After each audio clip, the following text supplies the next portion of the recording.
stories. There's a Dallas police officer at his door. Her thing was, she was confused and thought it was her apartment. Come on. Then the door was ajar, so she was able to just get in. But at first, her key didn't work. But then the door was ajar, so she just went in and saw him in the apartment and thought that he was an intruder in her apartment. And she killed him. Now, neighbors said that they heard her banging on the door, saying, "Let me in." Yes, sir. That's right. The door opens. He's pleading for his life, asking, "Why are you doing this?" Wow. And she shoots and kills him. Then a picture surfaces of those two together. Good God. They had dated before. Oh, have mercy. Look at this.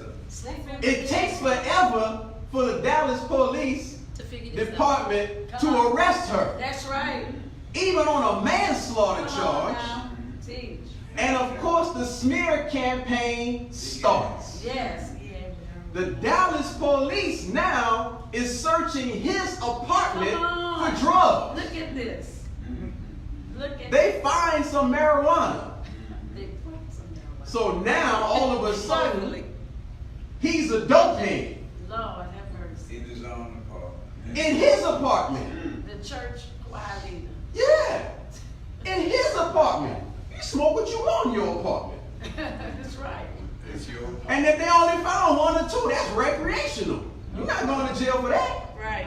Now, how many white folks smoke marijuana? When they get killed, even when they commit a crime, you don't hear the news smearing them. That's right. So here is an upstanding young man. He's the leader of the choir. He's in his church. The brother is successful in his career. Yes. Nothing. He is murdered Lord. in his own apartment. And all of a sudden, now he's the bad guy. Yeah. Okay, they say she's not the woman in the picture. Isn't that something? So now, they say, she's not the woman in the picture. But why did they take so long to arrest her? Because there's this blue wall of silence. They want you, when they come into the community to solve a crime, they want you to cooperate with the police. Right. You gotta let us know what's going on so we can help solve the crime. But when the police solve the crime, or when the police commits a crime, nobody says anything. Everybody's silent. So somebody said, how can they ask us to have a no snitch rule when they have a no snitch rule in the police department? Right. And I know about it because I used to work in law enforcement. And they absolutely do have a no snitch policy. Blue code. They call it the blue code. Blue code, yeah. But this is just one example of what's going on in this country and what needs to be changed in this country. And so the Honorable Minister Louis Farrakhan is a faithful warner, Yes. not only to America, but to us. Because we have picked up the ways Yes, sir. of America. Yes, sir. And so we are not off the hook. We are killing one another, robbing one another, murdering one another. Yes. That's what we are doing to each other. And God wants to save black people while we are destroying black people. Yes, sir. So we are going to have to answer for the things that we are doing as well. Oh, yes. So the minister is warning them, but he's also warning us. That's right. And we best take heed of the warning. So once again, family, I want to thank you for allowing me to come before you for these few brief moments. And I want to leave you as I came before you with the greeting words of peace and paradise. Assalamu alaikum. Wa alaikum salam, sir. Praise be to Allah. And at this time, I would like to bring up, praise be to Allah. At this time, I would like to bring up a sister who's going to bring us further into our program. You know, this is the time when I get out my pen and pad and I Right. start taking notes. That's right. Because you bring these health tips. That's right. And you know, we're trying to take care of our health. And so help me to bring us to the rostrum our sister, Sister Mishana Sadiq. Let's give her a round of applause. In the name of Allah, the Beneficent, the Merciful, I bear witness that there is only one God who came to us in the person of Master Farid Muhammad.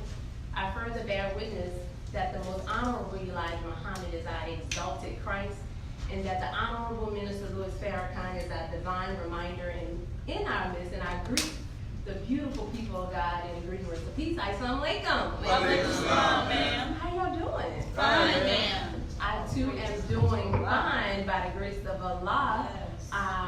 It's always humbling, but very beautiful to come before the people of God to give you a few words from my course of study in health. So last week we talked about fasting, and we talked about periodic fasting, our monthly unity fast. So today I want to talk about an article. Last week they had a press release about a study that was published in August of this year from the Journal of Cell Metabolism, and it was published by the National Institute on Aging. So I'm gonna make it as interesting as possible, but I love research. So I get a little nerdy when it comes to studying this, and really I get very excited because in my research and studying, the white man is bearing witness to what the messenger taught us. That's right. And so I'm going to talk today specifically about a study that they actually did to kind of bear witness on what the messenger says about eating one meal a day. So those guests that are here, in How to Eat to Live, the most honorable Elijah Muhammad teaches us to eat one meal a day. And eating the one meal a day, we shouldn't eat anything other than drinking coffee and water during in one 24-hour period. And we're taught to eat between the hours of 4 to 6 every day. So in this study, it was a study conducted on mice. And some of us might say it was conducted on mice. What does that have to do with anything with me as a human being? How many of you have heard of the Tuskegee experiment? Raise your hand. So if you don't know, and for our children, the Tuskegee experiment was an experiment done in our community with black men in the 60s, and where syphilis was injected into the men, and they studied them. They didn't let them know that they had syphilis, they just studied them.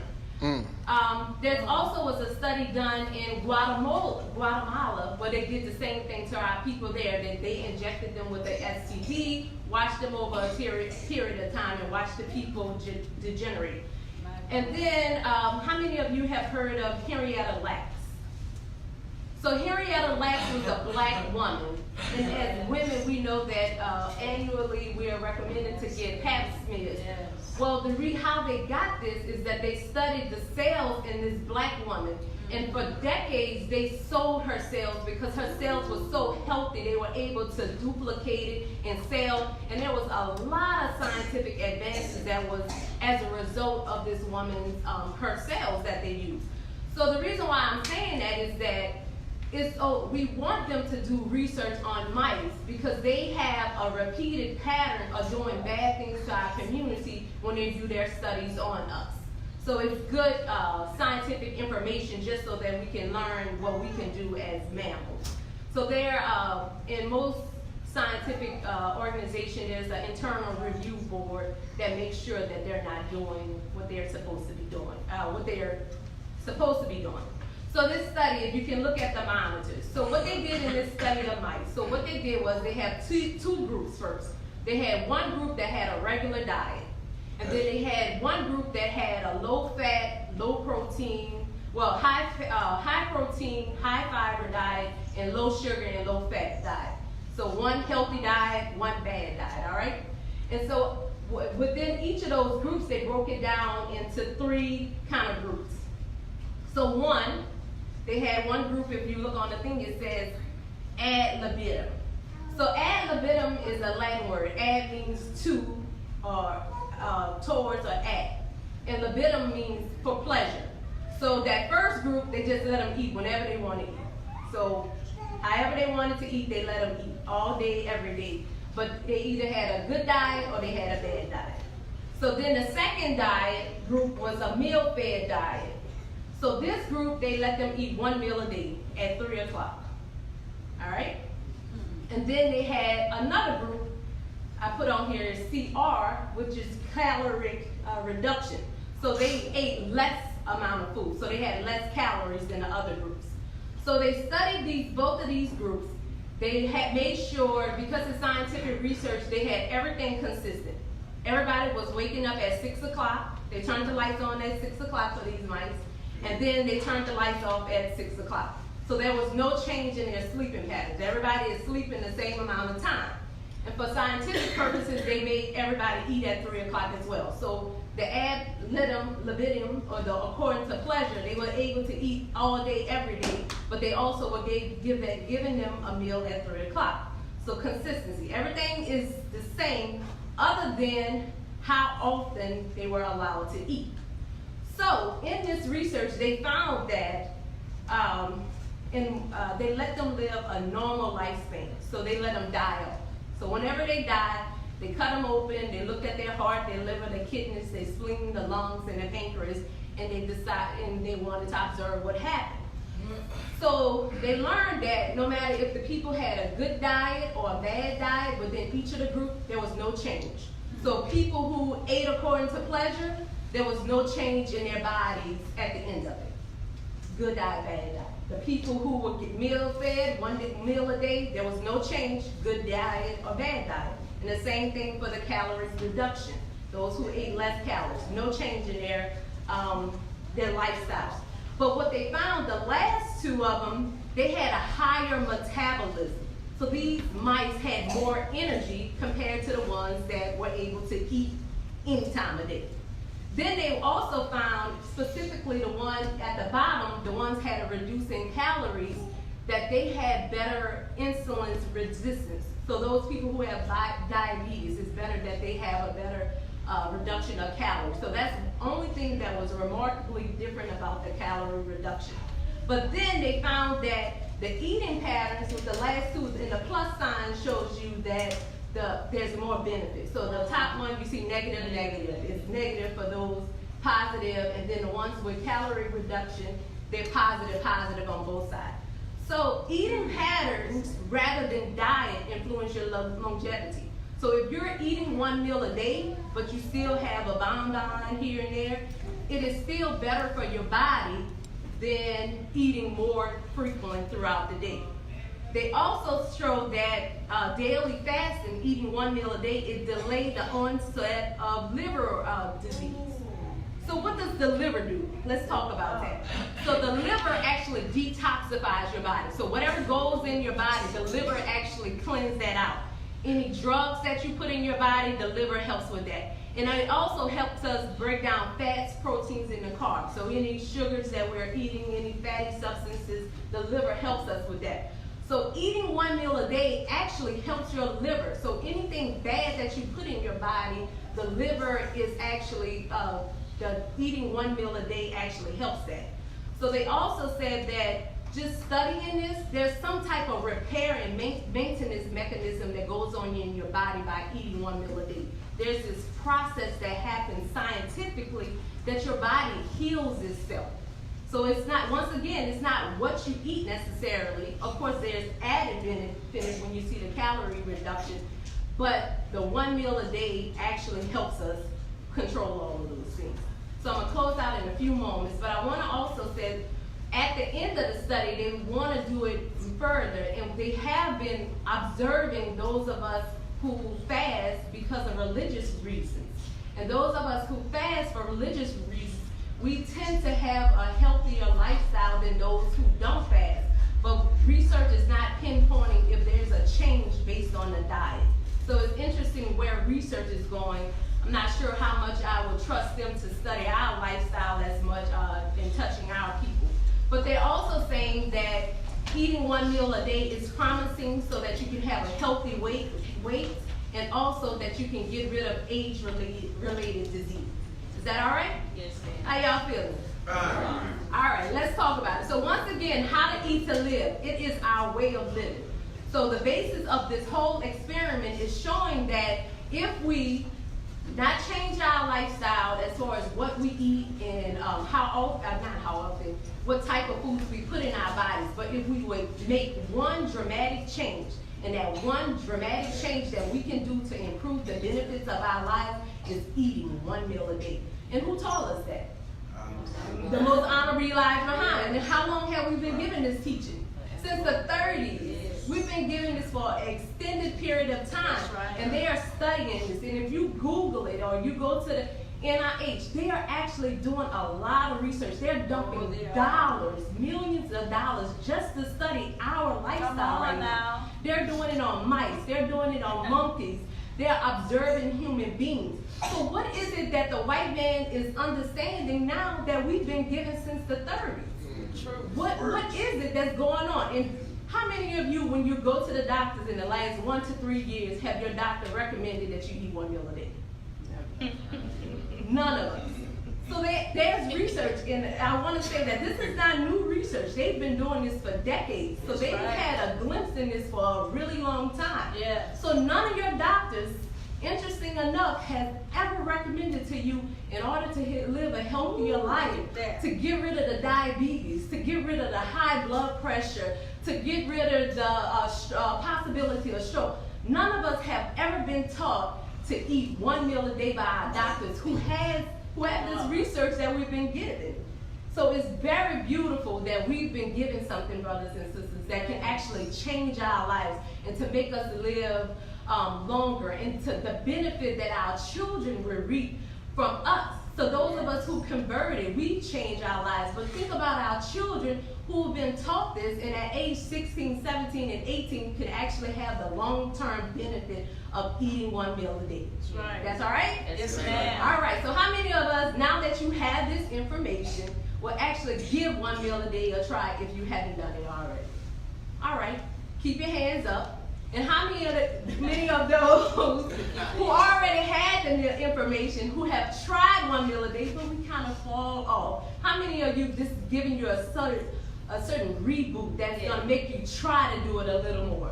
Raise your hand. That's right. Hopefully everybody now got our feet and stuff. So whatever stomach ailments that you're feeling and all of those kind of stuff, one meal a day can actually help you to change your lifestyle and also help you to live a healthier life so that we can live longer for the benefit of our families, for the benefit of our children and our grandchildren. Yes, ma'am. All right? So I thank you and I greet you in the greeting words of peace.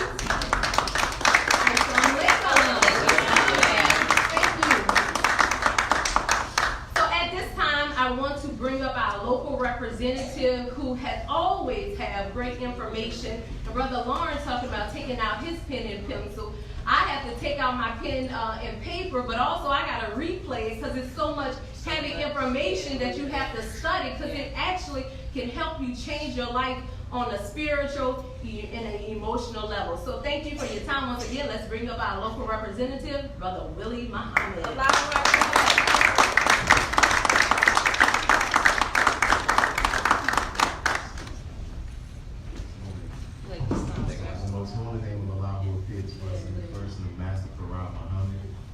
Thank Almighty God Allah for His coming. We thank Almighty God Allah for His raising up the most humble and honorable Elijah Muhammad.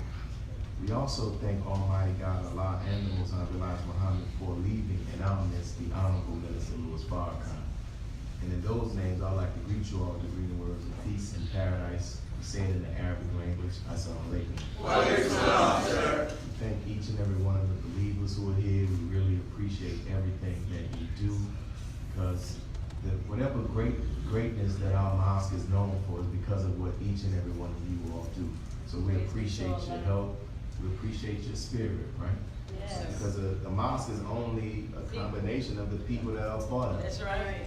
That's what it definitely is. So if the spirit is good, that's a reflection of the believers. Yes, sir. And we also thank our guests. If this is your first time coming to Muhammad Mosque, we appreciate you being here and overcoming those mental hurdles that people have to overcome to get here. Right. All this negative stuff that people talk about as it relates to Islam. We thank those who are watching online as well. And we thank our returning visitors, because there's some of you all who come consistently. Yeah. And if you're coming consistently, that must mean that you're finding benefit in being here. So we appreciate it. You know, definitely in this time where I thought about it, like, man, we right up in battle against one of the gods of this world, football, right? You know, I thought about like how that's one of the reasons why these churches probably have those 8 a.m. services, 7 a.m. services, to give everybody opportunity to go get dressed in their Saints garb and paint their faces. People out there tailgating right now, right? And so, but nonetheless, that's their thing. But I believe there's a benefit for you all being here. Yes. And I pray that what Allah has blessed me to put together on the subject that we put together, that it is beneficial.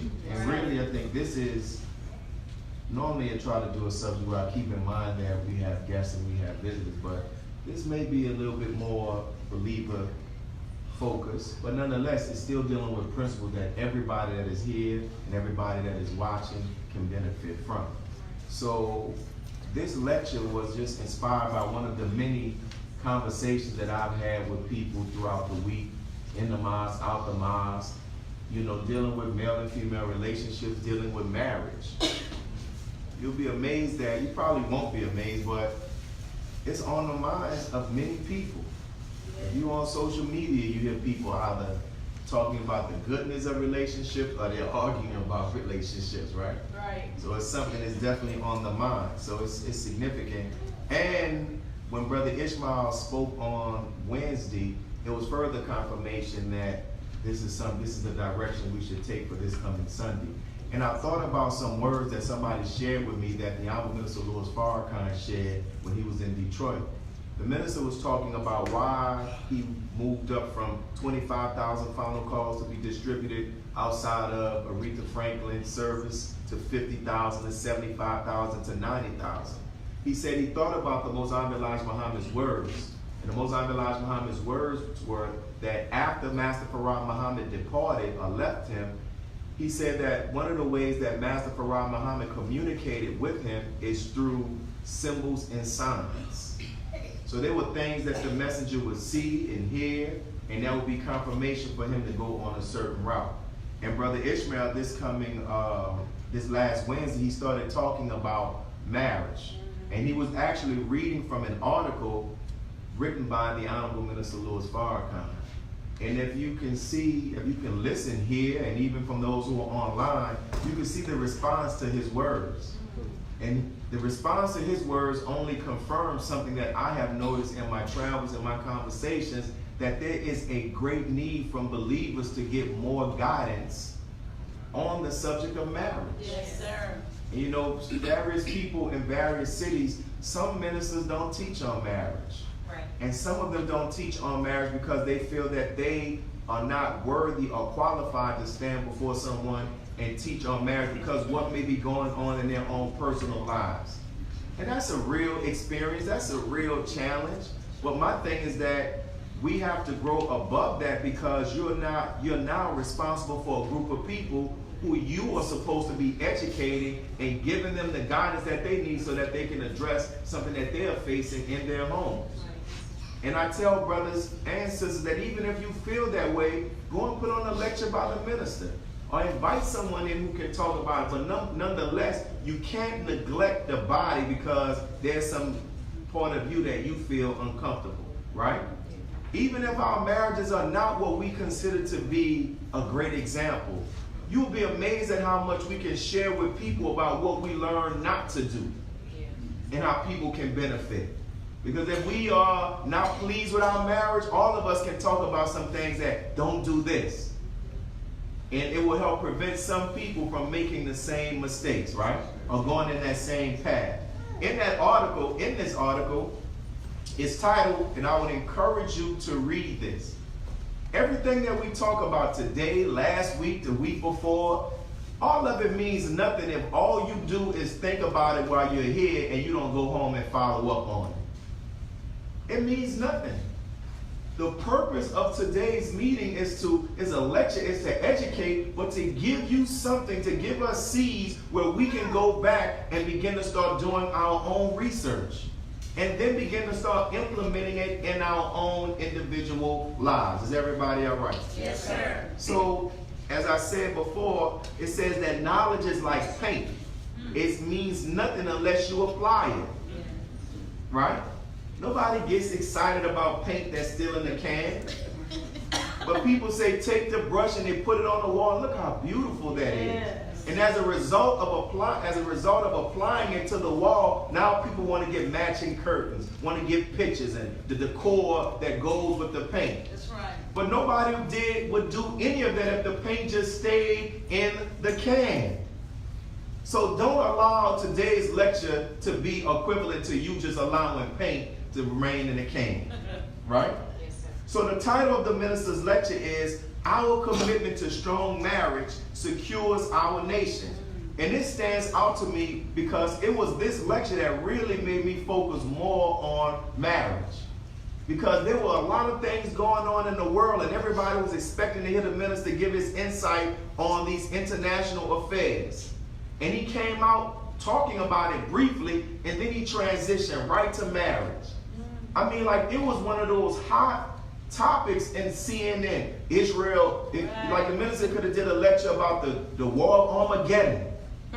But he decided to talk about marriage. And he said the following: there's no success in building a nation without the building of family. There's no success in the building of family without the respect and the honor for the institution of marriage, right? Yes, sir. See, when you have a moment, brothers and sisters, please take some time and research the benefits of marriage and the devastating impact of divorce as it relates to the black community. You can read about other communities, but see about the impact that marriage has on the black community and the impact that divorce has on the black community. Look at this research I found. It says a newly released study by a team of family scholars estimates that marriage typically brings a host of important benefits to African American men, women, and children.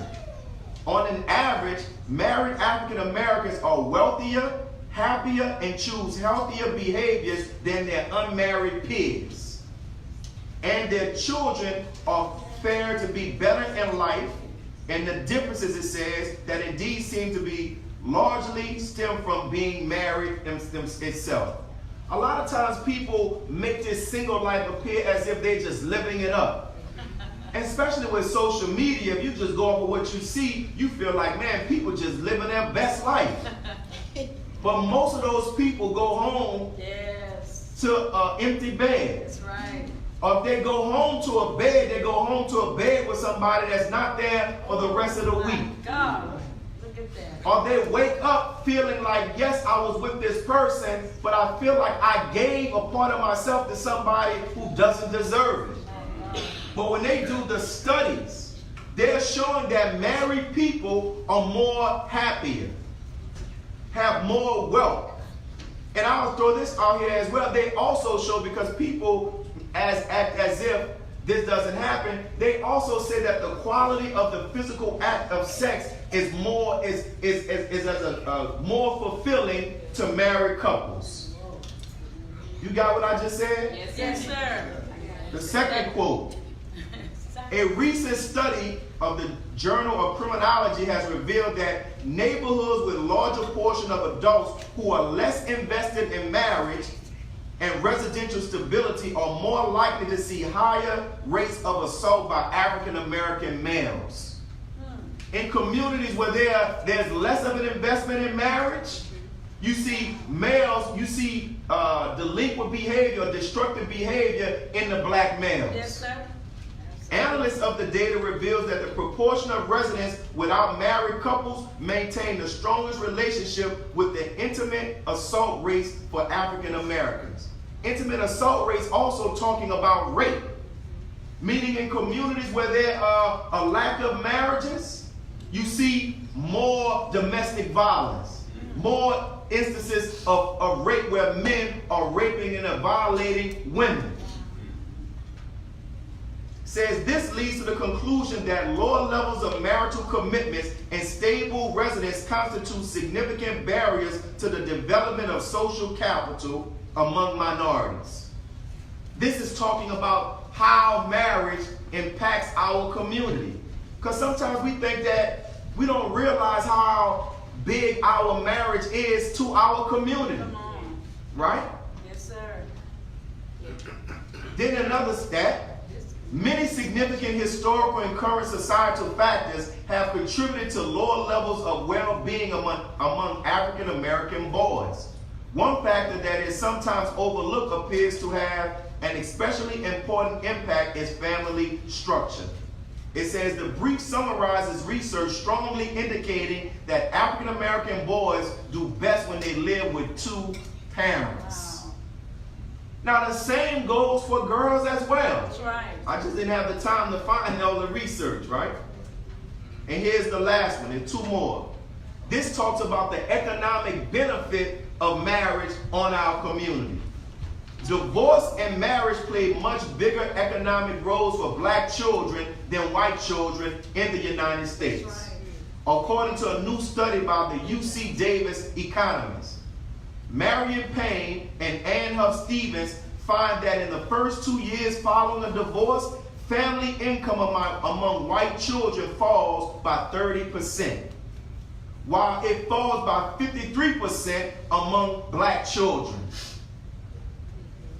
The difference increases dramatically in the long run. So basically it shows that the longer this state exists where there are black people that are not married, it affects our community economically. Yes, sir. Right? It goes further. In fact, 3 or more years after divorce, black families' income remained 47% lower than if the parents had remained together. Marriage appears to have been greater benefits for black children whose single mothers married than for white counterparts, according to the study. So this is one of the reasons why I talk about marriage and talk about courtship so much. In addition to the lectures by the Honorable Minister Louis Farrakhan. And we recently put out a survey here for the married couples in our mosques to complete. And so some of what I'm talking about is based on that. But in our mosques, do you know that 25% of the married couples in our mosques have been married from 0 to 5 years? 10% have been married from 6 to 12 years. 35% of the married couples in our mosque have been married from 13 to 20 years. Wow. 20% have been married from 21 to 30 years. 10% have been married from 31 to 40 years. And 25% of our mosques have been married for over 40 plus years. So this, in order to keep those stats going up, we have to focus on it. Come on. I read in a book where a man was saying, would you be surprised if you saw somebody driving and they took their hands off the steering wheel if they got into an accident? Nope. You wouldn't be surprised because you know if you take your hands off the steering wheel, you're going to crash. That's right. But the writer used that analogy to say that's what happens with our marriages. We take the hands off the steering wheel and we think that everything is going to be all right. We stop doing those things that cause us to want to propose to the woman and cause her to want to accept our proposal once many of us get married and we begin to be complacent. Right? So then we get into this blame game where he's the reason why the marriage is not working, she's the reason why the marriage is not working, not realizing that both of us are a team. Right. So therefore, if both of us are a team, both of us play some role in why the marriage is not what we want it to be. That's correct. But instead of spending more time asking ourselves, what is it that I'm not doing that's contributing to the quality of this marriage that I'm not pleased with, we are talking about what she isn't doing, Yeah. That's right. what he isn't doing, right? So therefore, the minister says, we can talk about many things that are important in life, but nothing is more important or sacred than family and the cornerstone of family, which is marriage. When we had that single event here, we did a follow-up survey. And in that survey, we asked people from the city where you are from within the last 2 to 3 years, I believe we asked. How many times have your city put on something related to courtship and marriage? It was nearly over 50% where the people said where they came from within 2 to 3 years, nothing was done that gave any attention to single believers and married couples. Then we asked, in the last 2 or 3 years, how many times has your student minister taught on the subject of marriage? And that was 50% that they hadn't. So we talk about the condition of marriages within our community. How can we complain about the condition and say divorce is on the rise, but then we don't become proactive and try to combat that? Yes, sir. Yes, sir. And we feel good about standing before the believers and say, I don't do lectures on marriage. How could you not do lectures on marriage when you see that the marriages are being tried right now? Yes, sir. That's not a sign of wise leadership. That's right. That's not something to boast about. Because if you and I really understand, as we are taught, that marriage says family is the cornerstone of a nation, and marriage helps us to get families. Yes. Right? Yes, sir. And look what the minute he actually says that. He says, I want to see, he says, important in family and the cornerstone of family, which is marriage. I want to see successful marriages in the nation of Islam and among black people. I got to build the case, right? Yes, sir. So today's lecture is titled, Muhammad, Fix Our Marriage. Now, my last name Muhammad, don't look at me as if I can fix your marriage. We're going to talk about which Muhammad.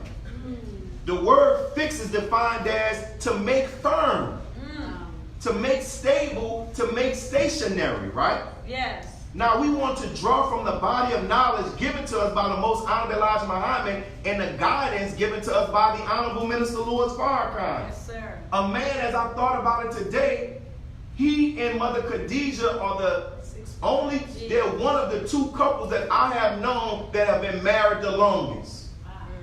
The first couple is Brother Nasheed and his wife that have been married for like 50-some years. Wow. Then the second, or really the first, I got my numbers mixed up with them, the Honorable Minister Louis Farrakhan and his wife are the only couple that I know that's been married the longest. 65 years. Right?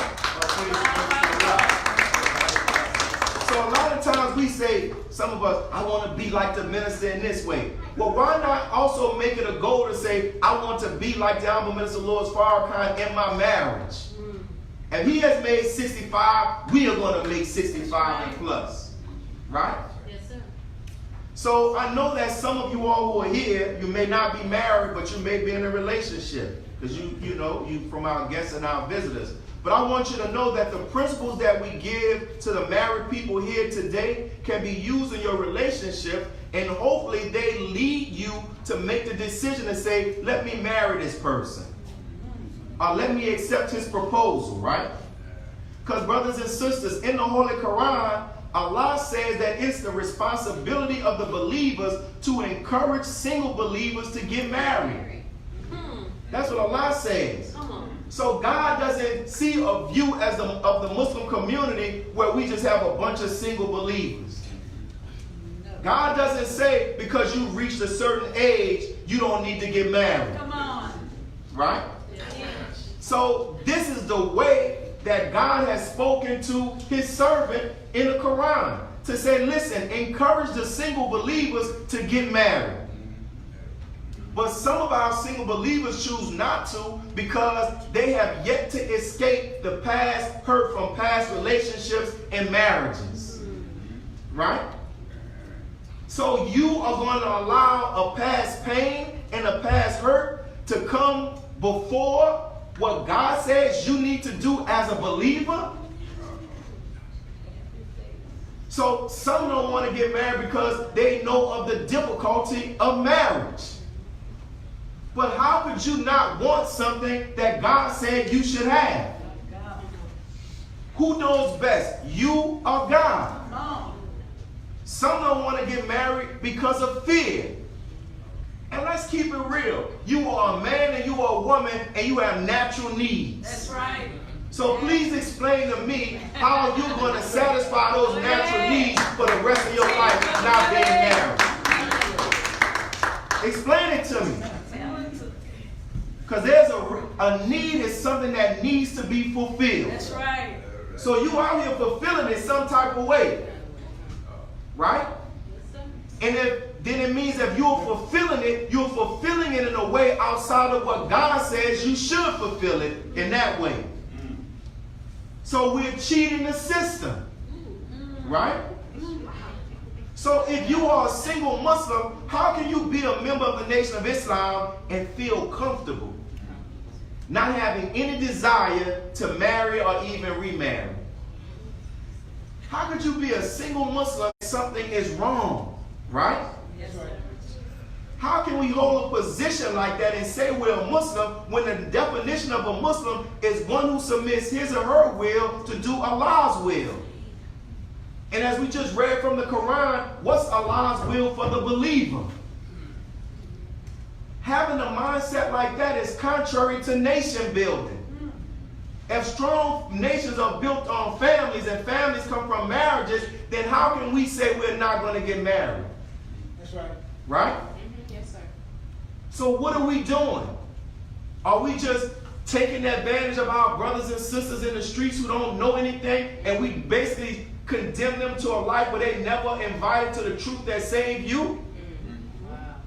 Because we engage in an act with them and we never want to bring them to where you heard the truth because, hey, I engaged in something with them that they're going to find out I shouldn't have been doing it. So in our minds, we make the decision that they don't need to know anything about Master Farah Muhammad. Instead of doing it the right way. In the question manual, the minister talks about if there are sisters, you in your workplace or whatever, if there's somebody that shows interest in you, he said invite them to the mosque. But don't invite them to the mosque and it becomes a boyfriend and a girlfriend thing. Right. Invite them to the mosque so maybe he may hear the truth that you hear, and then he becomes registered. Now we make him look at it and see if this is a person. Yes, sir. The same thing. But we have so many single brothers and sisters in the nation. Y'all all right? Yes, sir. So Allah intends for us to be married. So when I say Muhammad fixed our marriage, I'm emphasizing the importance of us as believers conducting our marriage in accord with our faith. And as I listen to many of us complain about problems in our marriage, the more I listen, the more I realize we are not conducting our marriage as Muslims. Come on. We're conducting our marriage as Negroes. Come on. We're conducting our marriage going off of what we knew before we accepted Islam. See, by nature, we have a tendency to return back to that which is comfortable. But you got to realize that God has called us out of the world and said, now you have been doing your own will. Now I want you to do my will. That's right. Is that right? So how can we have guidance that has come from Allah, but we don't want to use that guidance to apply to our marriages? So I'm not standing before you here. My marriage is not perfect. That disclaimer, right?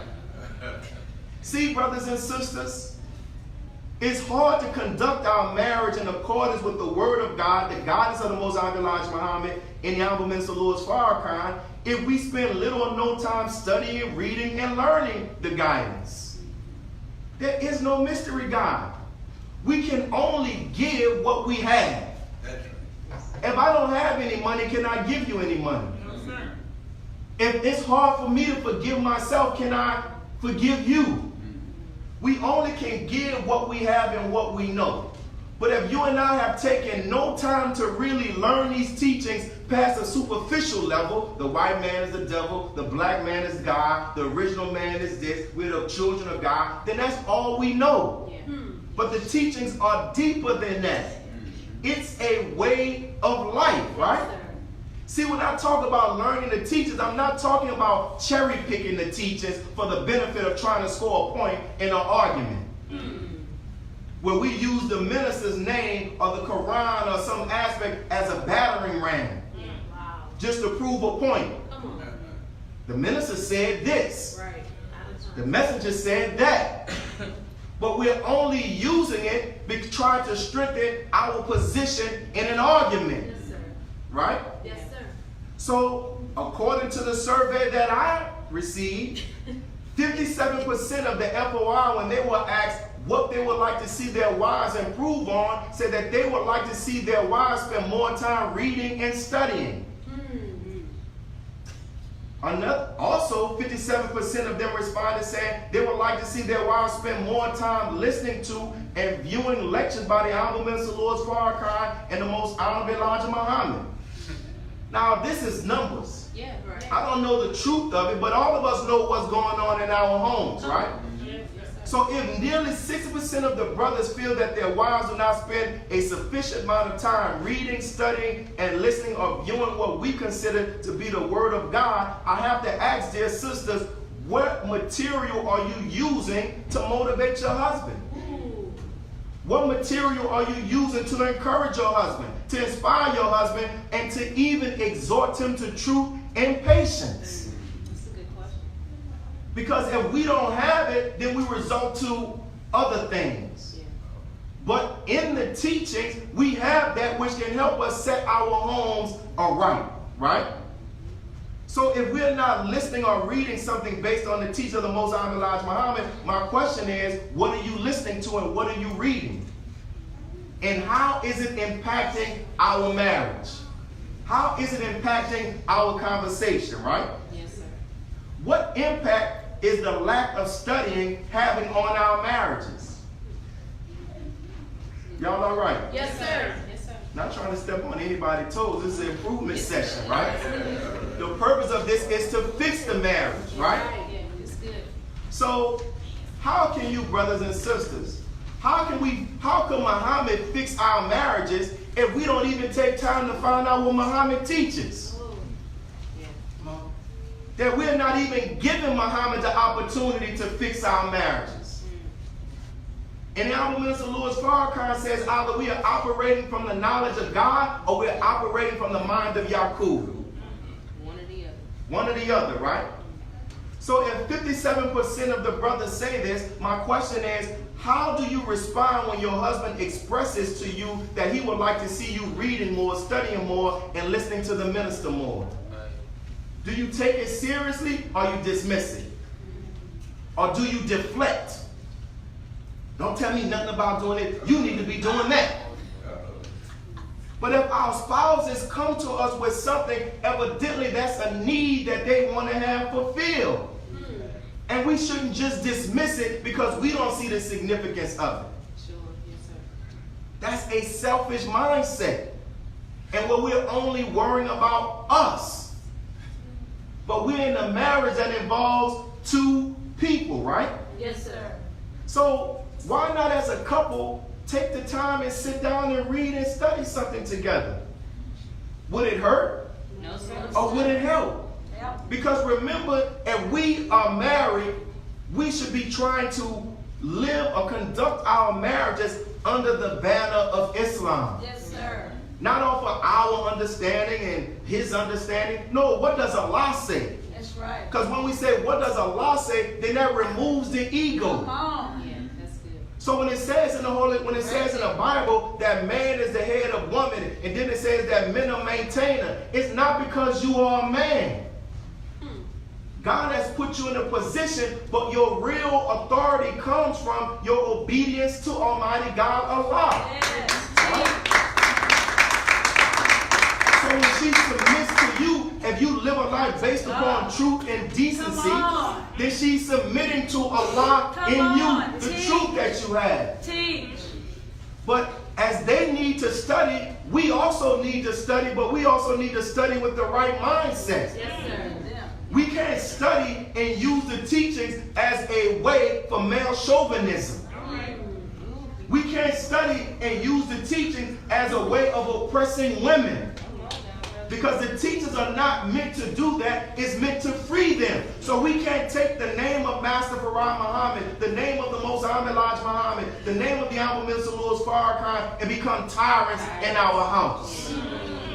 Because Allah came to overthrow tyrants. Go ahead. Be they in white flesh or bow ties. Yes.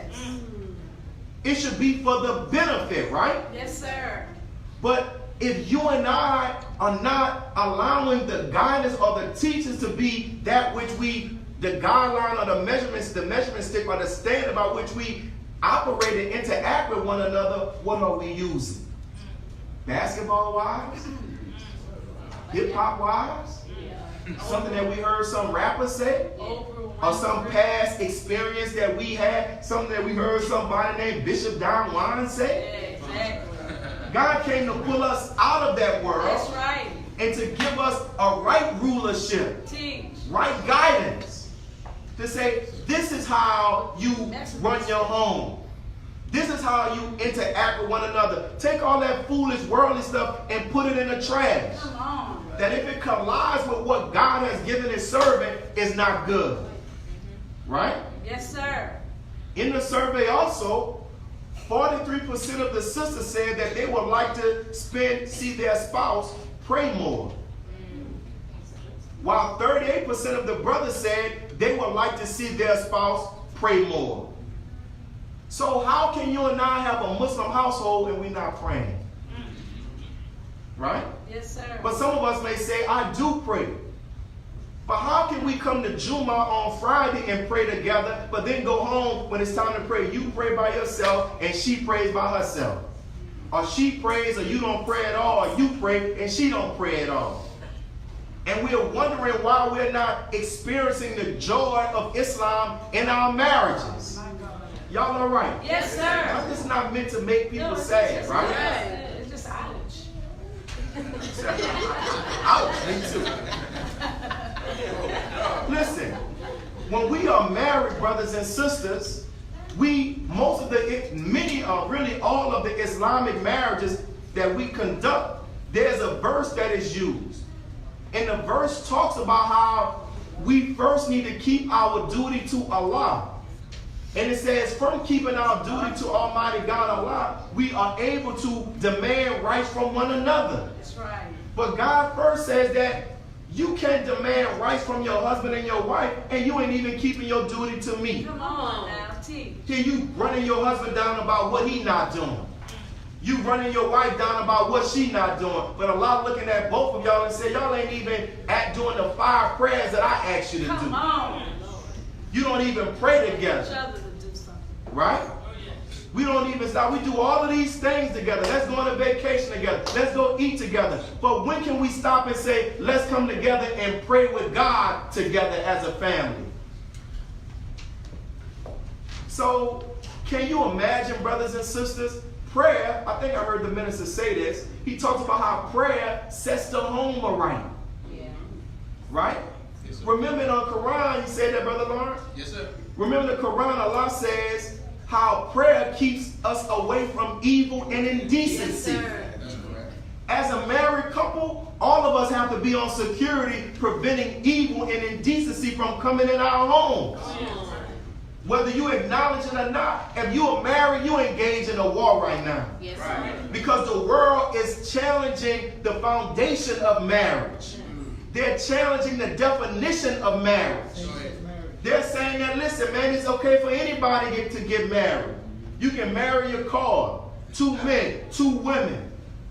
Then they're challenging the structure in which God set up how this institution of marriage should take place.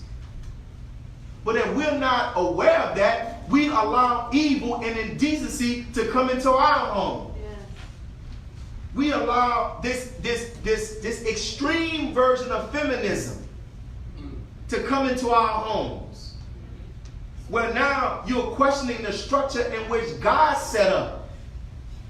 Y'all okay? Yes, sir. Yes, sir. So, can you imagine, brothers and sisters, a believing couple who strive to pray together as many times as they can? Sometimes we don't hit all 5, but they're striving to pray together. Could you imagine them praying together or getting ready to go to a prayer? And then after the prayer that they just made or before they go into a prayer, they talk to each other with using profanity? You mother effer? Come on, it's time to call her a dime. You just left prayer? You beat? You no good nigga? You can't be praying 5 times a day and use that type of language with somebody you consider your prayer partner. But if we're not praying, it's easy for us to disrespect one another. Because it says remembrance of Allah is the greatest force. You will feel bad. Imagine how bad you will feel going to prayer after you just cursed your husband out. After you just cursed your wife out. But if we're not praying, that doesn't bother us. In the Quran, it says that when God in the day of judgment, when he will call the people and say, what called them to go into hell? The first thing that they said is because they did not pray. So if that will put an individual into hell, what impact is not praying as a family having on our marriages? What is it having? And sometimes you want to see your spouse to have you want to see your spouse to be self-motivated to come to the call of Allah. Right. So sometimes you may have started off saying, baby, it's 5 a.m., let's get up and pray. But then it begins to wear down on you because he may not want to get up. He's so tired. Or she may not want to get up. So I bring that up because there is a responsibility on both parties. If your wife calls you to pray, you got to get up. Yes, sir.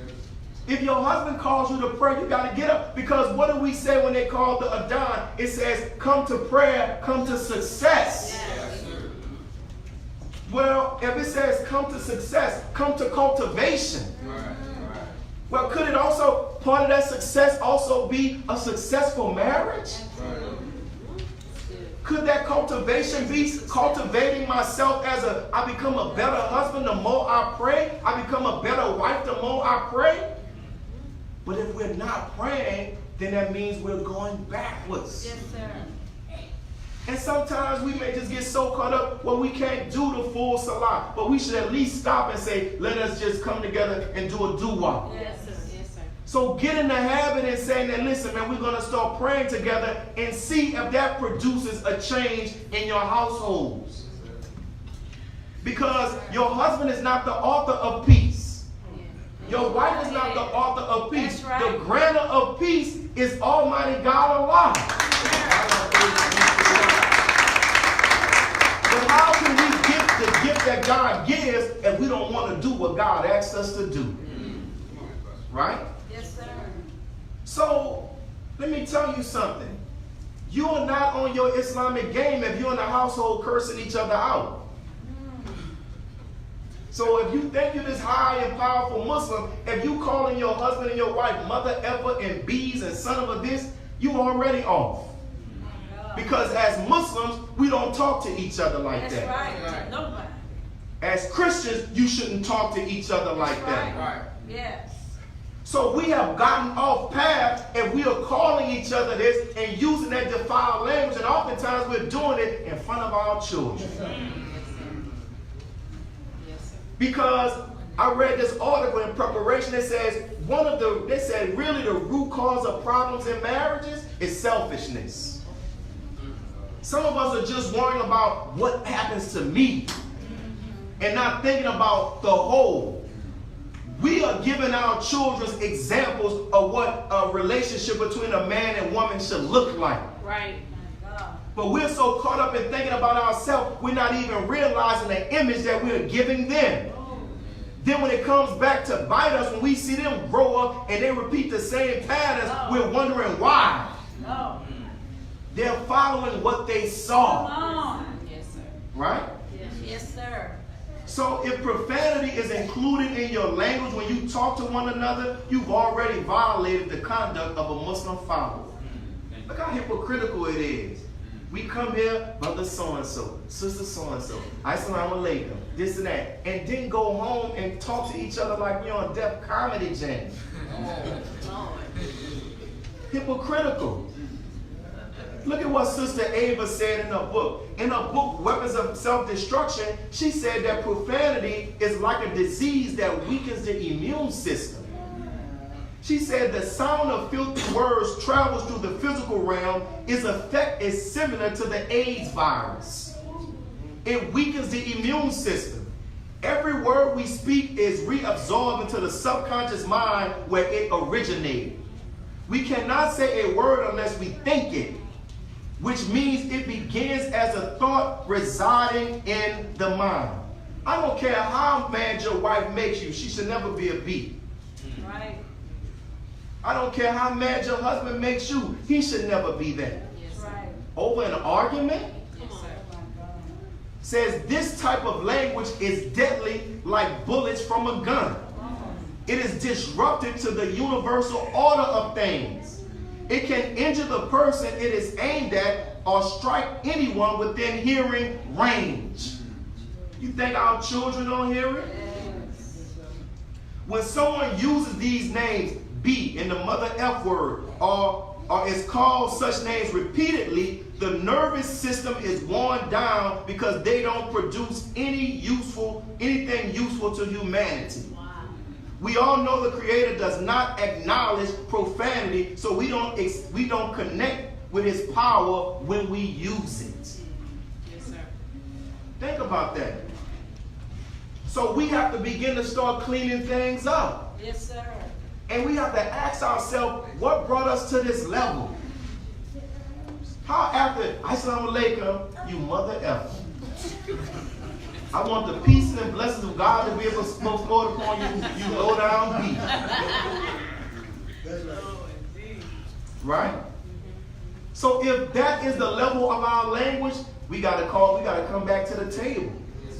Because evidently, you're not seeing me the way that God wants you to see me. And I'm not seeing you the way that God desires for me to see you. That's right. That means evil and indecency has entered into our homes. And it has entered into our minds. So the Honorable Minister Louis Farrakhan says that profanity and boisterous talk brings death to the human spirit. Wow. Yeah.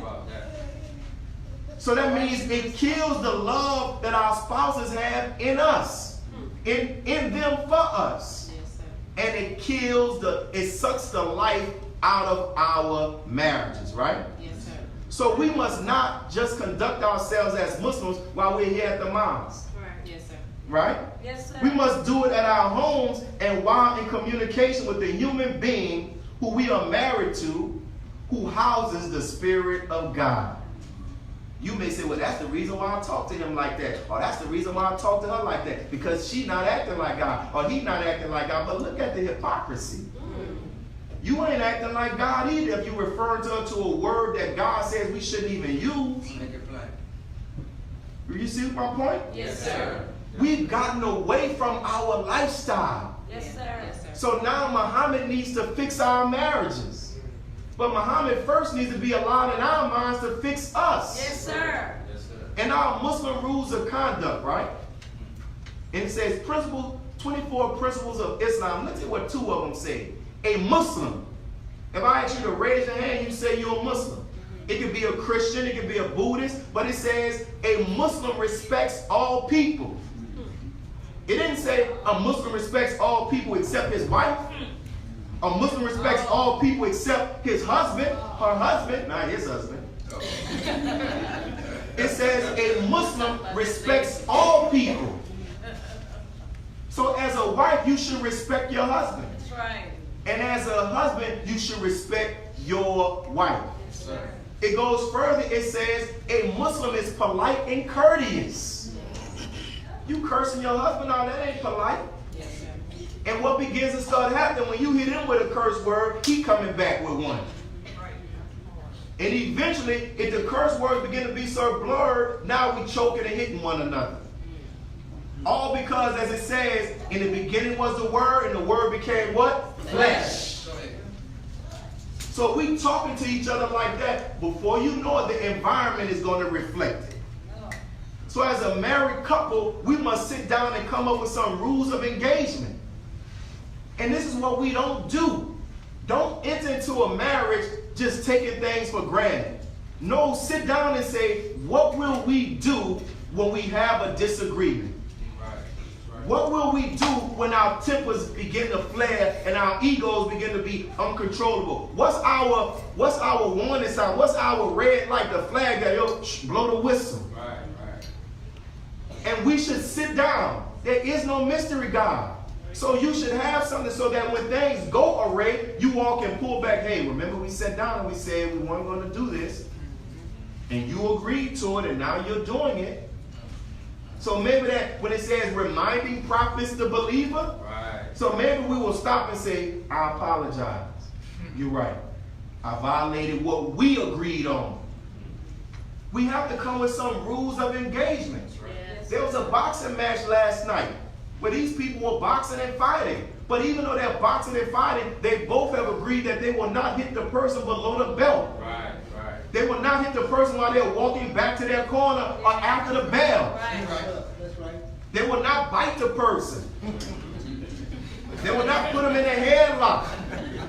They will not body slam them. Oh, man. If they could do that in boxing, how come we haven't done it in our marriages? Good question. Because most of us, if we would ask the question, all of us are sitting here right now, we haven't come up with any rules of engagement.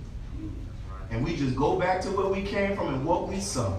You low down mother such and such. We have to change that if we want to have a successful marriage. If you want Muhammad to fix your marriage, that's what you have to do. Right. If you want Jesus to fix your marriage, that's what you have to do. Because I read in both of these books, I've never seen Mother Heifer. That's right. Never seen that. That's right. Y'all all right? Yes, sir. Yes, sir. And why this is important, brothers and sisters, in that survey that we sent out, both brothers and sisters talked about how what needs to be improving in their marriages is communication. Both of them, right? But you know, I'm going to say as I always say, don't tell me that communication needs to be improved and you don't go read nothing. You don't even go Google an article on your cell phone on how to improve communication. You don't pick up a book on how to improve communication. You don't even go take a course on how to improve communication. But you talking about communication is important? Are you just repeating what you heard somebody say? Right. And you pleased with that? See, one of the reasons why our communication is thrown off, because we spend so much time wanting to win rather than trying to understand. Yes, sir. Egos. Yes. We spend so much time that I want to win and prove that my argument is right, rather than trying to understand where the person comes from. Well, if you're looking at your husband and your wife, you realize that, man, this woman loves me with all my craziness. This man loves me with all my craziness. So I know she's not my enemy. Let me see from what perspective is she coming from. Let me see what perspective is he coming from. We are not communicating that we're minimizing listening. And we're waiting till they finish. You're not listening. But I'm going to add the other thing. If you're monopolizing the microphone, you're hindering conversation as well. What I mean by that, you just keep talking and keep talking. Never letting the other person get a word in. Then when they do get the microphone, you interrupting them. You got to defend them. No. You see what I'm saying? I had the opportunity to mediate some conflicts between some children the last couple of years, a bunch of them. And I talked to them, I said, listen, when we go in this room, you're going to have an opportunity to talk. But what I need you to do is while you're listening, don't make all these body language. Okay, I got that, Mr. Muhammad. First thing we get in the room.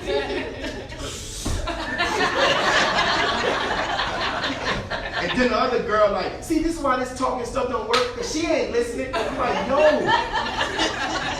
But it taught me the lesson. See, there's nonverbal communication is just as important. Yes. And what are we doing when your husband is talking to you? What are you doing when she's talking to you? If we're on the self, you're listening or you're not listening. Got the remote control of steering the car, whatever. If we're going to talk, let's stop and I need your full attention. And before I say you meant something, if there's something I think that you said, before I accuse you, I'm going to ask you, when you said this, did you mean this? No, I didn't mean that. Okay. Don't just, And I'm going to say this, sisters, I got to say this. When y'all talk to us, we don't remember every verbatim word, how we said it. We just deal with the general principle. No, because you said this. I don't remember exactly how I said it, but this is what I'm trying to say. Right? No, listen to this.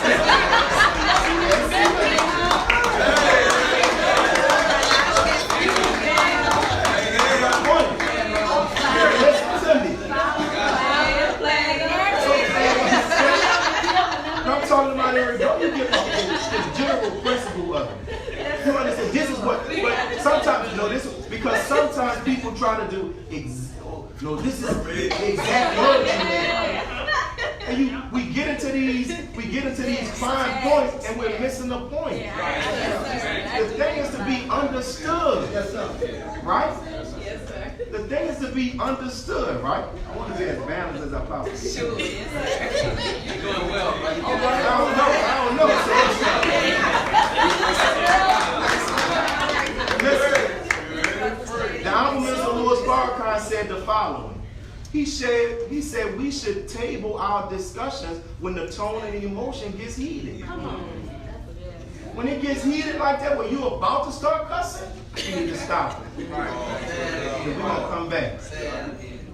But then we can't, no, you're going to talk about it. So what means though? Because if I talk about it, it's going to end up getting ugly. Let's come back when we have cooler heads, right? And see,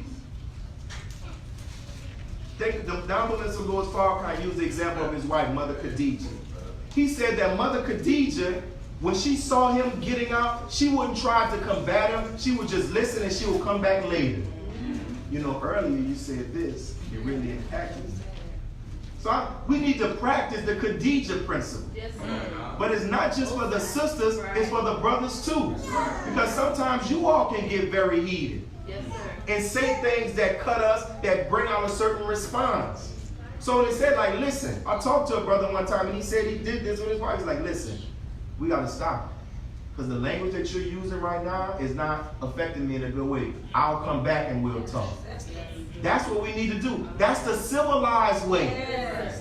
But don't expect somebody to want to stay in a conversation where they're being berated and demeaned and made to feel stupid. Right?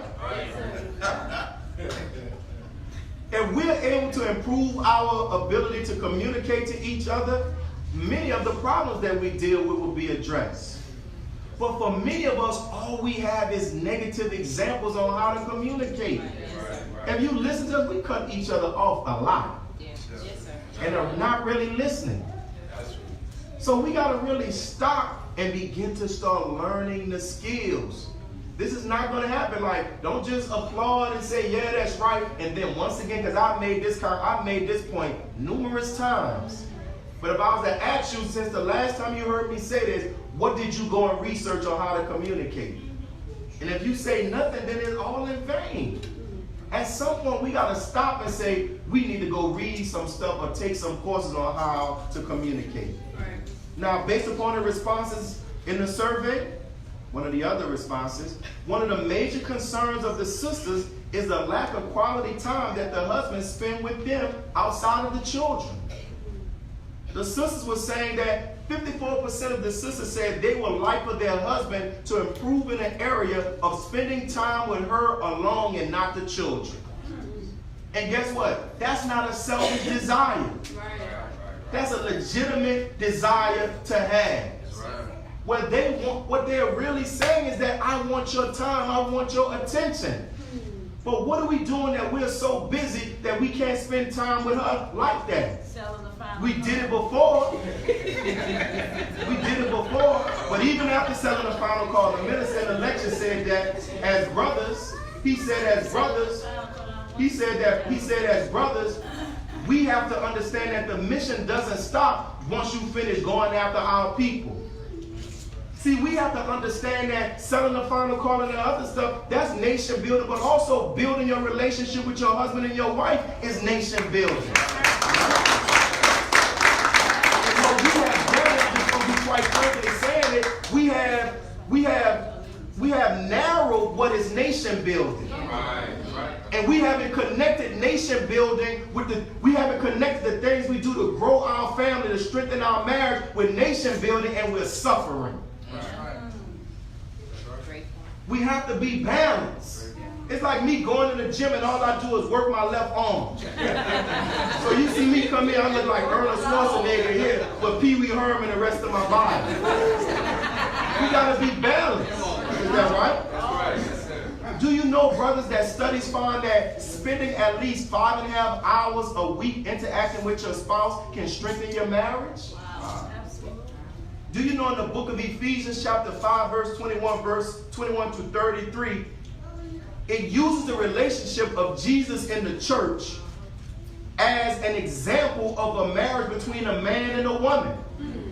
And if we study it, you and I can learn what we need to do as men, but they also can learn what they need to do as women. In verses 25 to 28, I think this is the Message translation, listen to what it says. Husbands, go out and love your wives exactly as Christ did for the church.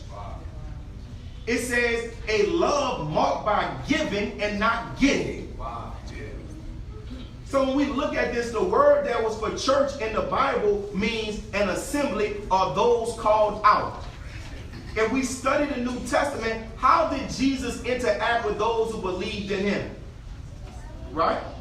If we study it, we see that based upon his interaction with them, and we read the scriptures, Jesus prayed for those.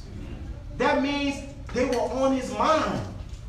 That means their well-being was on the mind of Jesus, so he asked the God that he served to bless them, to heal them. So if this is talking about what we can learn, how often do we pray for our wives? How often do we pray for her health? Because when we pray to God for her, that means that she's on our mind. Right? He showed compassion for the people he was with. He was there physically when they needed him.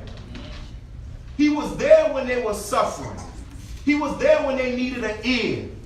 He was there to give them of good of what he had. We should be the same way. Are we there when they need us? There were some people who never said a word to Jesus, but when Jesus saw them, he realized that they need me. Have we studied our wives to such a degree that we can tell by her demeanor, we can tell by her spirit, we can tell by her response that she needs me? And how she needs me. If you study your wife enough, you can tell what mood she's in and what she wants. And you can also know what to say. Sometimes when she just feel like she's starting an argument with you, she really just wants some words of affirmation.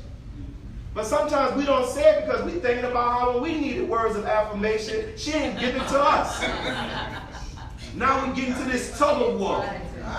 But remember, it said that Jesus' love for the church was marked by giving and not getting. That means it was an act, it was a principle of faith. He knew that if I give, I don't have to even worry about the return. It's going to come back. That's right. He spent time listening to their concerns, and he spoke about the good he saw in them. When was the last time you complimented your wife about the good you saw in her? Just out of the blue. Sent a text or whatever, right? So it says it was marked by giving. So based upon this survey, The one things our wives want, one of the one things our wives want is attention, our attention and our time. I've said this before, they're sitting back watching us give our attention and time to everybody else. And they're waiting for that moment. Yeah, if Sister so-and-so asked you, you will go. If so-and-so called you, you will go. But here's the thing too, sister. Even when you notice that, you got to be careful on how you handle that. So if you see that inconsistency of what you feel to be believed that he is giving more attention to somebody else than you, how do you handle it though? Do you use it as a way to berate him?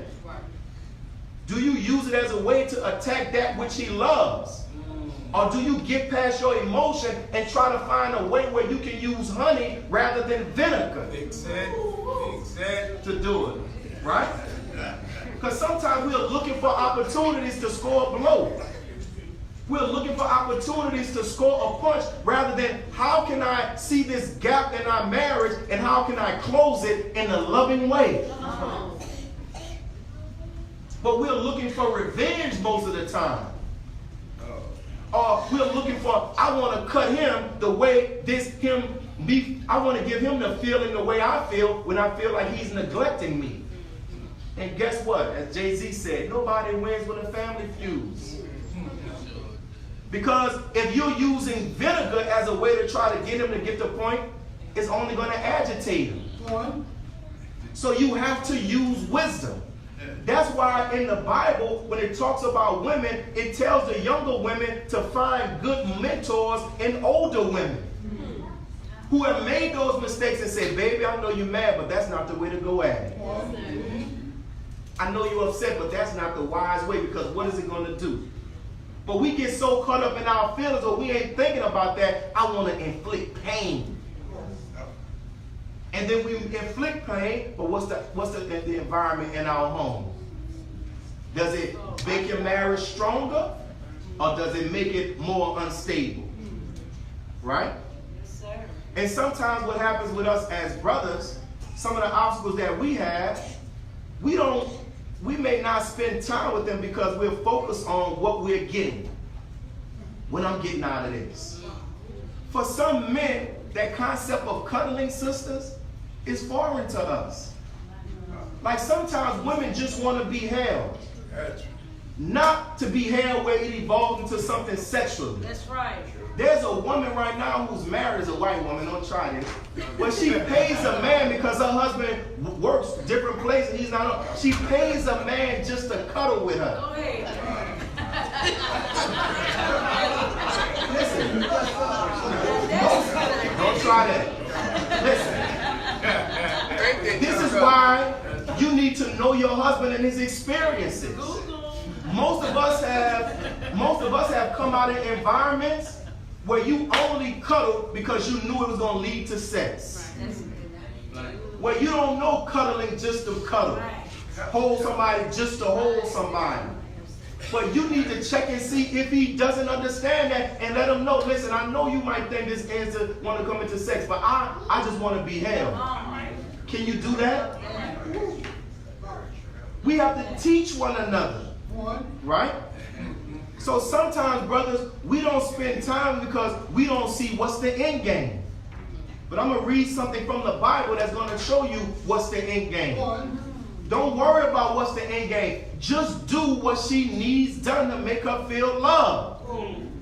For one moment, stop thinking about what you're going to get out of it and think about what she's getting out of it. And let your sense of fulfillment be based upon the joy you see in her face. Come on. Right? Sometimes we don't spend time with our wives because we think about the financial costs. We know what the finances are. But brothers, there are things that we can do that don't cost any money that will make them feel special. That's right. Would you object to having to walk in the park, him holding your hand? Not at all, sir. Would you object? Hey, let's go. We gotta help out. Would you object? Hey, let's just go get a snowball. Damn, a snowball is $1.25. You got that in a little container in your car. Would you object? Hey, let's just watch a movie. Hey, let's just go. Just simple things. But because we don't communicate with one another and we don't study one another, you don't realize the simple things that can help her. And remember, I said this. Remember, I talked about the point system. Remember, I talked about no matter what you do, large or small, is worth 1 point. But it says that the key is doing things consistently over amount of time. I've told numerous brothers to get the book. Numerous brothers have not gotten the book. Yeah. Because we think it's weakness to show that side of yourself. But if you don't do it, you're not building your marriage. The Most High Elijah Muhammad, in one of the writers, he said, go and get a good book on sex. So my point, he was saying, get a book. I'm talking about get a book that'll help you learn how to deal with her. There's a Bible scripture that says, men, dwell with your wife in knowledge. That means you have to know about her. You can't maintain that which you don't know. And all women are not, every woman doesn't have the same love language. But if you haven't spent time trying to find her out, you will never know what to do that will give her joy and satisfaction. But whatever it is that we do, be consistent. I had to grow to understand that. So I would stay home and do some things, but I'll be in one room, my wife would be in another room. And my wife would still be complaining. I'm like, man, what you talking about? I'm home. Because we slow sometimes. But then it hit me, the light went off. Oh, she wants my time, my attention. And you got to give that. What does it look like? You go and try to save the world, but your marriage is suffering. You ain't spend any time. You didn't spend any time cultivating the place or the person who's responsible for the place where you come home to find rest. Right? God, when he created the universe to be what he wanted it to be. How much time are you spending creating and cultivating the universe in your home? When it talks about the Son of Man makes rain, what makes rain, hail, snow, and earth, right? What causes it? Yeah. Son of Man experimenting with explosions, right? Explosives. How much time have you and I spent experimenting to do what we need to do to put her in the right environment to give us the environment in our home in which we like? Now listen, I mentioned the word cherry picking. Don't go home and cherry pick on parts that I said to beat up on your husband. The minister said, if you do that, you're missing a point. Yes, sir. And the same thing, right? This ain't about, I'm not trying to get him, don't use me, don't use the minister or the words of the Quran to help you get a point in an argument. Because that's vain. And we're missing a point. But listen, brothers, why? Don't just give. Listen to what it says. Christ's love makes the church whole. His words evoke her beauty. His words evoke her beauty. Everything he does and says is designed to bring out the best of her. Dressing her in dazzling white silk. This is the Message translation. Radiant in holiness, right? And that is how husbands ought to love their wives. Meaning we should speak kind words that evoke her beauty. Do we praise her? Do we let her know that we love her, right? He says dazzling, do things that are designed to bring out the best in her. But look what it goes further. When men do all of these things, look at what the Bible says happens. They're really doing themselves a favor. That's right. The Message translation said that when we do all of these things, when we're giving, we're really doing ourselves a favor. It says since they are already one in marriage. And it says no one abuses his own body, does he? That's right. No, he feeds and pampers it. So that's the mindset. And it has to be an intentional mindset. We can't just think that these things are just going to happen on their own. We have to set in our mind and strategize that this is what I am going to do. Y'all all right? Yes, sir. So in the Holy Quran, Allah says it this way. He says how the woman is a tilt, right? Which is a basically saying that the woman is a field where you plant seeds in. Yes. So if a woman is a field in what we plant seeds in, what type of seeds have we planted? Yes, sir.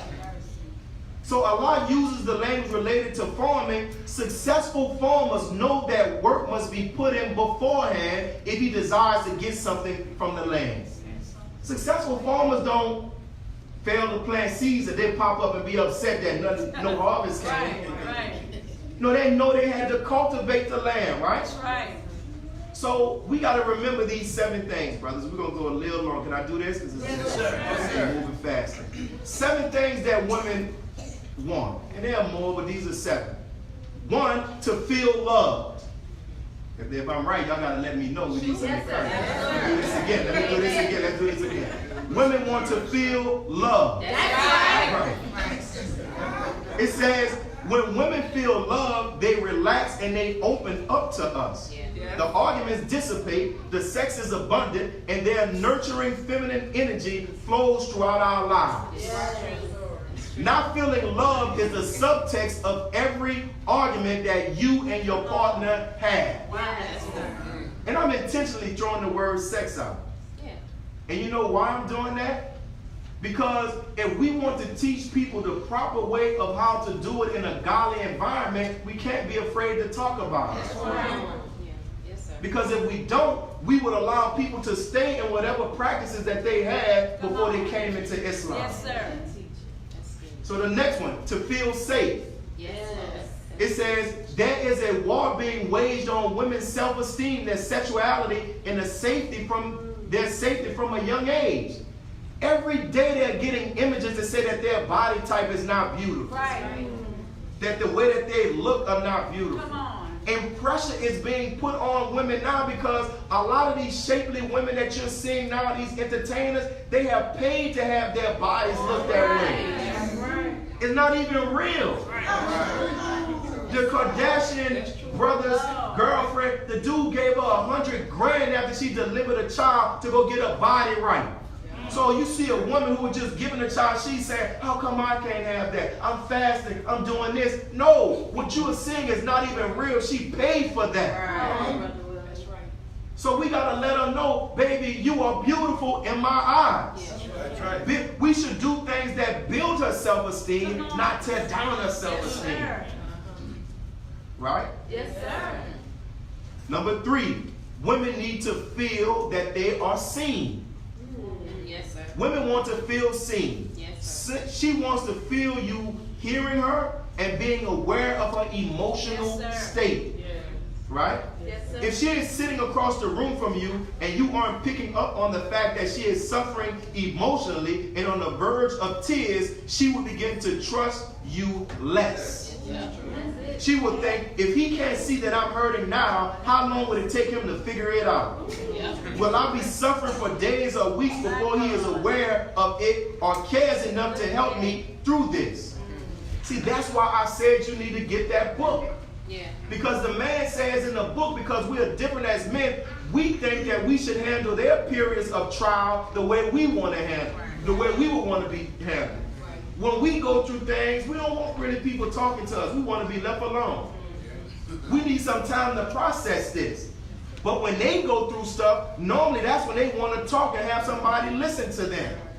So what happens when we see them in need of that, we think, I'm going to handle it like I would want to be handled. I'm going to leave her alone. And she interprets that as he doesn't care. The next one, number 4. She wants to be allowed to be nurturing. It says, just as masculine energy has the need to protect, feminine energy has a desire to nurture. That's right. That's right. It's in their nature to want to help us. They want to know that when we are going through things, we see them as a place that we can come for peace of mind. Yes. They want to see that we trust them enough to open up to them. They want to be able to help us through our sadness. Right? Number 5. Y'all all right? Yes, sir.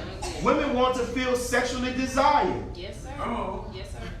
They got only like 2 sisters. Let me try that again. Women want to feel sexually desired. Yes, sir. All right. Yes, she admires the fact that you see her as the mother of your children. But she also wants to know that you still desire her as a woman. Yes. She wants to know that she is still a source that turns you on. She didn't get married just to forget all of that. And evidently Allah knew it because Allah set it up where that's the proper environment for us to engage in that sacred act. Yes, sir. Right? Yes, sir. But if she doesn't feel comfortable about her shape, if she doesn't feel comfortable, if she doesn't feel that you feel that she's beautiful, it makes her feel that she's not desired in that way. Right? Yes, sir. Now there's things on both sides of this. There's a role, sisters, as well. You got to keep yourself up. Yes, sir. Because how you want him to desire you when he come home, you got rollers in your head. You got a t-shirt on that's 4 times your size and some sweatpants. And it's like, yo. And you like, why don't he desire me? Damn, I don't know if I'm with my wife or some girl who was in my PE class. Listen, in the book, do you know, brothers and sisters, that the mind, the brain of men are wired that we are moved by what we see? Absolutely. Think about this. Think about what we're talking about, the self-creation of Allah. Allah designed your body. That's right. Allah designed your body. That's right. So he knows what men want to see. Yes. Right? Yes. So Allah knows why you should cover. Right? Yes, sir. So you should know, sisters, there's something that you have to do. You gotta make yourself look good. Yes. You can still smell good. Yes. You can't come home and hug you and it smell like you've been playing basketball.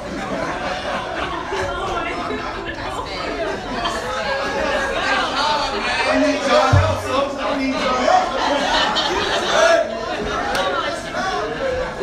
He shouldn't come home and y'all bedroom is like y'all other office.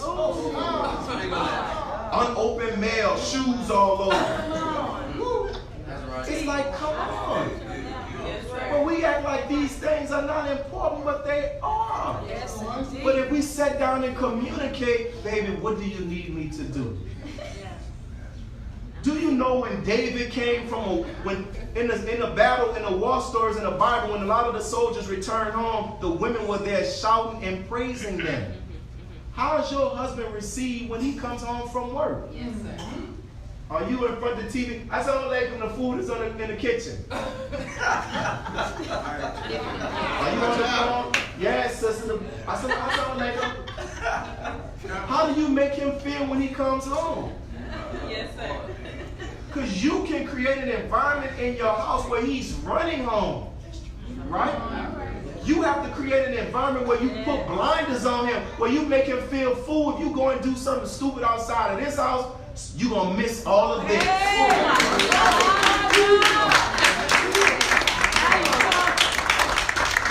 Number 6. We're going to go over a little bit. Number 6. She wants to feel appreciated. Yes, sir. She wants to feel appreciated. Not lip service, though.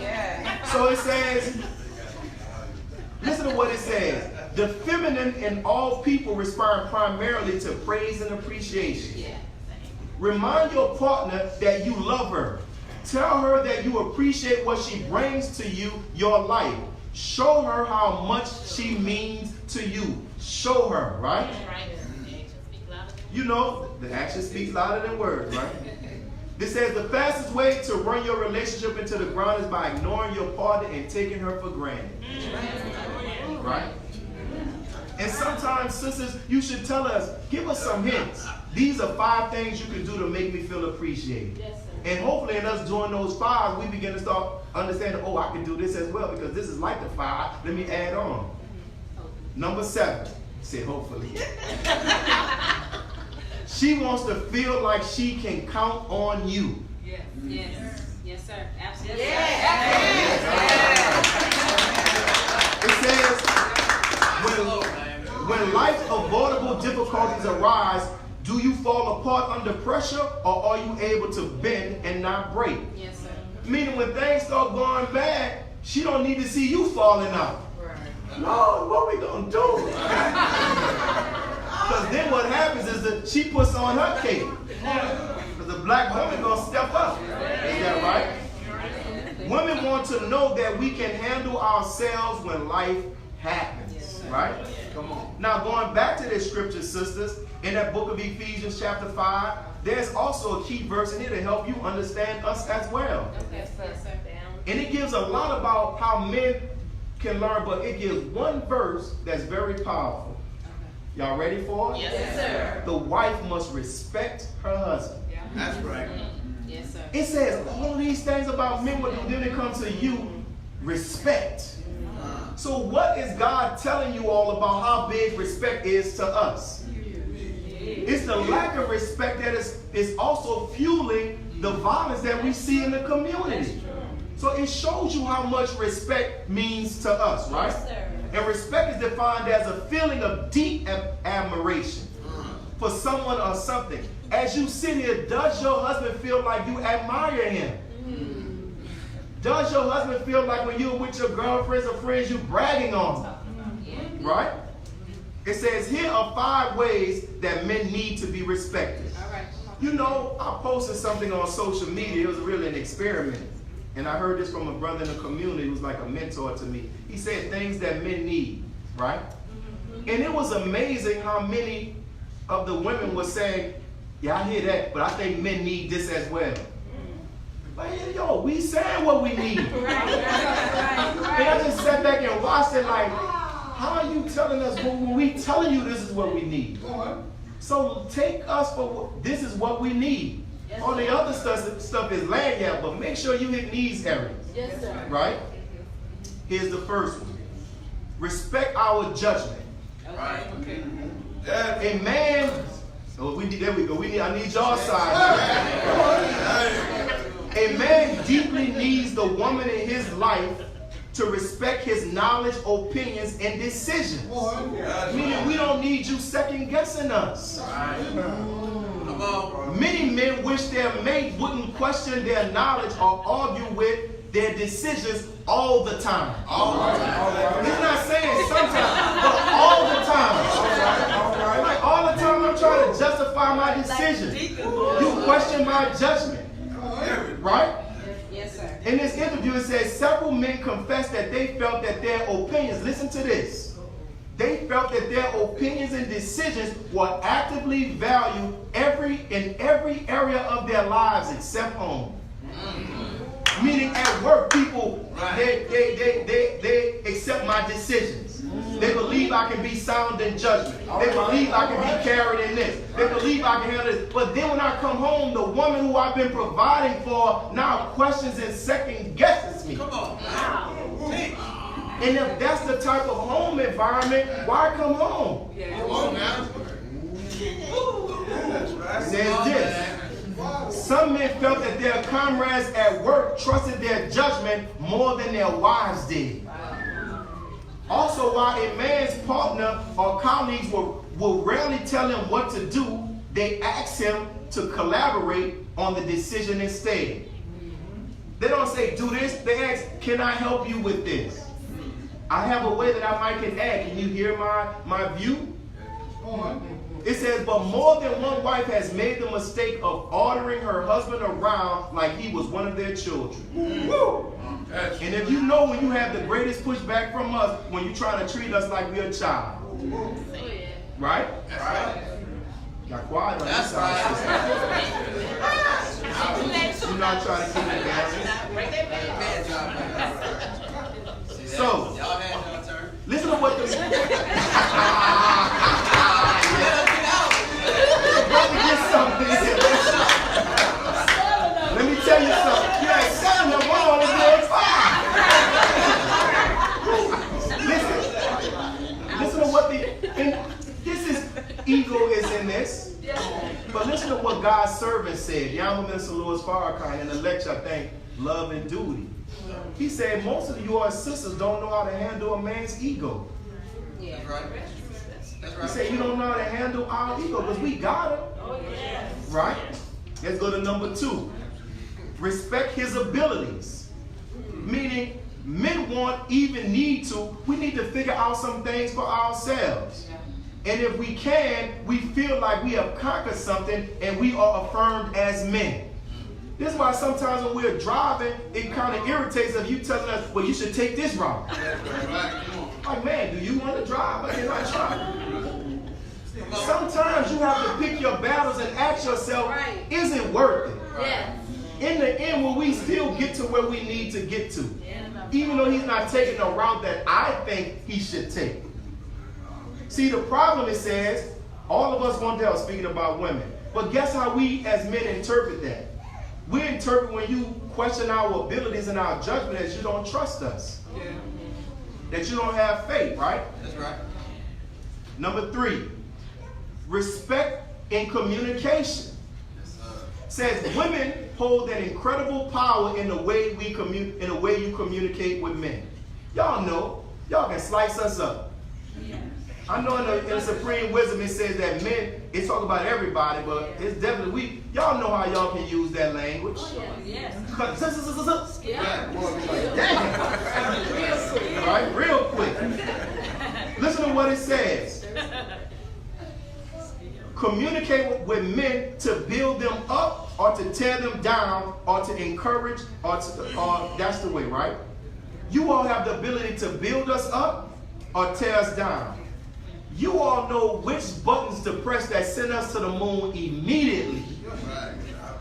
Y'all know how to say something and we just lose it. But if you know how to say something to make us lose it, why not say something that inspires us? It's really a decision. But oftentimes if you feel that you're not getting what you want, you're not thinking about that, and I'm about to make him feel the way I feel. Right? So they talk to some men and it says this. My wife says something disrespectful. I often think, it says, when my wife says something disrespectful, I often think, I can't believe she doesn't know how that makes me feel. Sometimes you all talk to us as if we don't have feelings. That you don't think this cuts us. Right? That it makes us feel a certain way. So listen to what the Bible says. It says it's better to live in the corner of an attic than with a quarrelsome wife in a lovely home. You know how high it gets in attics? And it didn't say convert the attic.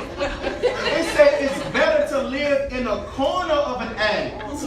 Proverbs 25:24. Than live in a lovely home with a woman that's always causing confusion and arguing about something.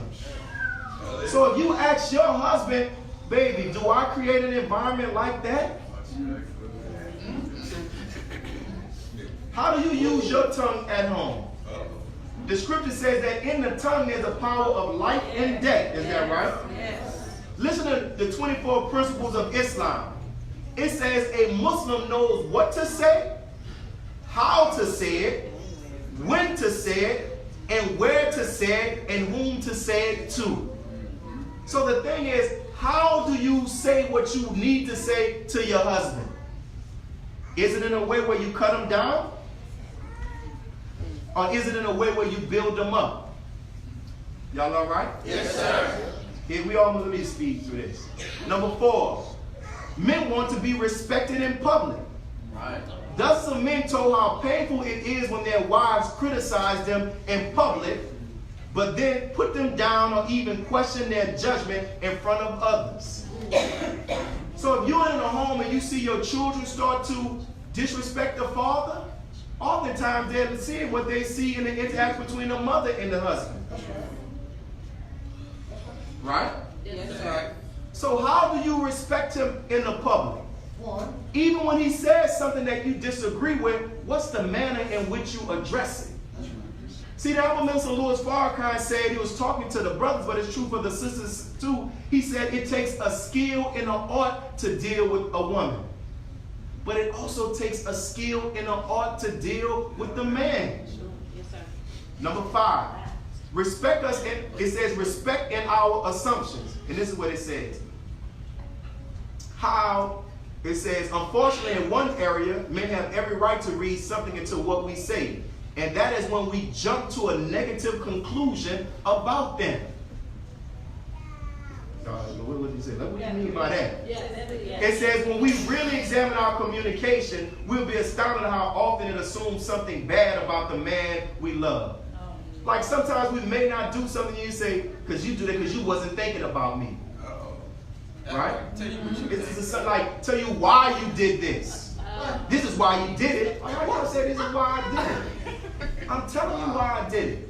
When I went to the store to get this, that doesn't mean that I wasn't thinking about you all. We form these assumptions. Yeah, you saying that because you really don't love me. You saying that because of the women that you work with. Right. Why you getting all dressed up to go to work? Uh-oh. Who eyes you trying to catch? Like, yo, why are we making them assumptions like that? Right?